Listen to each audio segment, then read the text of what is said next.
Pour fidéliser les employés, c'est essentiel de passer des intentions à l'action concrète.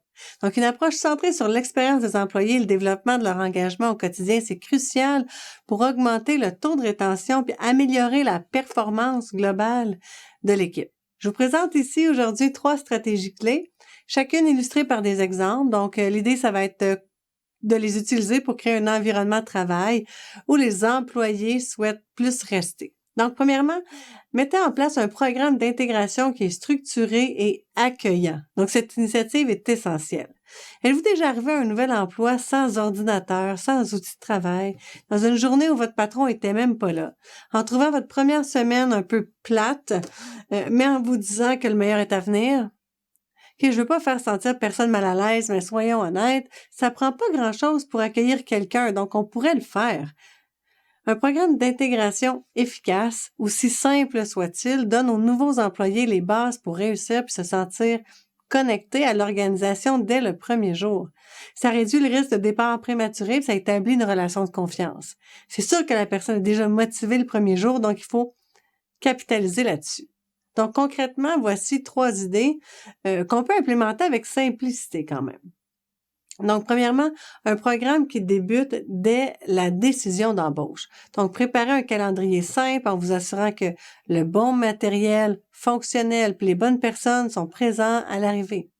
Organisez la première semaine. Réservez quelques rencontres, un lunch avec un ou des collègues, par exemple. Planifiez des sessions de formation avec du temps libre entre. Ça va permettre à cette nouvelle personne-là d'aller connecter avec d'autres collègues, d'être un peu libre, de rencontrer d'autres départements.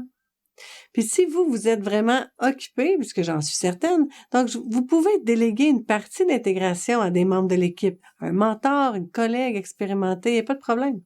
De plus, ça va permettre à la nouvelle personne d'avoir différentes ressources pour différentes questions dans l'organisation. Donc, ne vous positionnez pas tout de suite dans la seule personne qui peut aider. Évitez d'être le goulot d'étranglement. Donc, l'objectif, c'est pas de tout faire soi-même, c'est juste d'accueillir la personne puis d'organiser son accueil. Puis, troisièmement, la rétroaction, ça devrait être régulier. Alors, si vous pouvez avoir un processus documenté puis des rencontres, c'est excellent. Si vous avez que des rencontres de suivi qui sont structurées sans nécessairement de documentation, c'est vraiment mieux qu'un document structuré sans rétroaction de qualité ou sans temps. Donc, visez, disons, un objectif par semaine pendant le premier mois, puis vous faites un feedback sur ça. Ensuite, un objectif aux 2 semaines pour le mois suivant avec un autre feedback, puis ensuite un objectif selon la fréquence qui va être appropriée dans votre organisation, puis maximum au mois pour les 6 premiers mois au moins. On veut un suivi continu puis du feedback continu. On veut éviter les surprises. On veut faire de la reconnaissance. On veut ajuster la performance. On veut connaître la personne. On veut la former sur des cas spécifiques. Ces mois-là sont cruciaux. Donc, on laisse plus facilement des entreprises que des personnes. Donc, le temps, ça, c'est vraiment important. Tu sais, le temps que cette personne va créer des relations, elle va s'attacher aussi à l'organisation. C'est pas négatif, là. C'est, tu sais, combien de personnes que je connais ont dit « Ah oui, j'aime pas trop mon travail, mais la gang est le fun. » Donc, le travail de l'intégration au début aussi, c'est de comprendre l'entreprise et de créer des relations. On continue ici avec valoriser le développement des compétences avec des parcours de formation et d'évolution. La majorité des employés sont motivés par la possibilité d'évoluer et d'apprendre, surtout les plus jeunes. Ils n'ont généralement pas l'intention d'attendre 15 ans avant d'avoir une promotion. Bon, je sais, j'exagère, mais vous comprenez l'idée. Okay?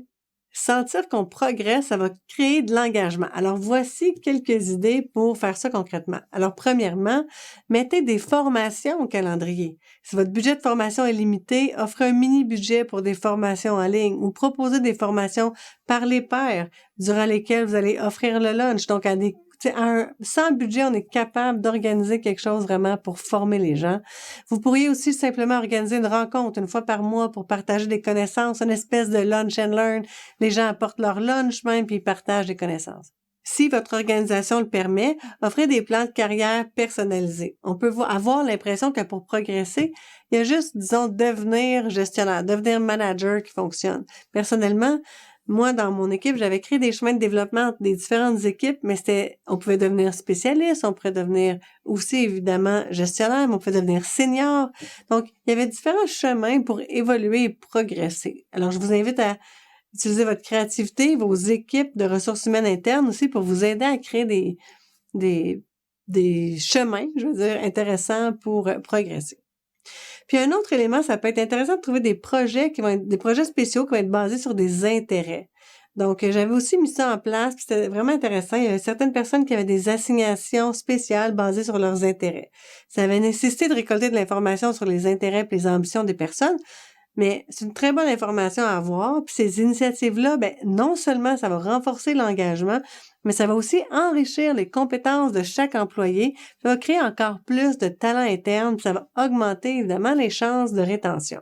Troisième point, c'est de créer un climat de reconnaissance puis de valorisation des contributions. Ça, ce que ça veut dire, c'est de créer un climat positif où les bons coups sont soulignés. Ça va vraiment faire une différence sur le sentiment d'engagement puis de bien-être des équipes. Combien de gestionnaires me disent « Ah oui, c'est vrai, je fais pas beaucoup de reconnaissance. » C'est pas que c'est zéro des mauvaises personnes, là. C'est des choses qu'on oublie. Alors, voici des idées.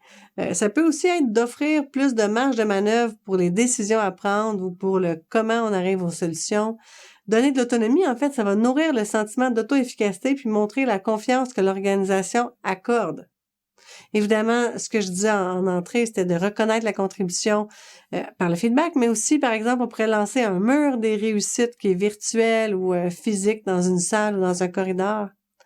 Ça peut être de partager des feedbacks constructifs qui sont individuellement avec une note personnalisée, un commentaire client, votre patron. Donc, savoir qu'on est reconnu et ou vu, ça va favoriser l'engagement et le sentiment de valorisation. En conclusion, en fait, pour augmenter le taux de rétention, c'est essentiel de mettre en place des actions concrètes qui montrent aux employés que leur carrière, leur développement et leur bien-être sont une priorité. Ils ont aussi besoin de rétroaction. Avec un programme d'intégration solide, des parcours de formation qui sont enrichissants, même à petit budget, puis une culture de reconnaissance en utilisant votre créativité, vous allez bâtir une équipe engagée et performante qui va être prête à contribuer au succès de votre entreprise à long terme.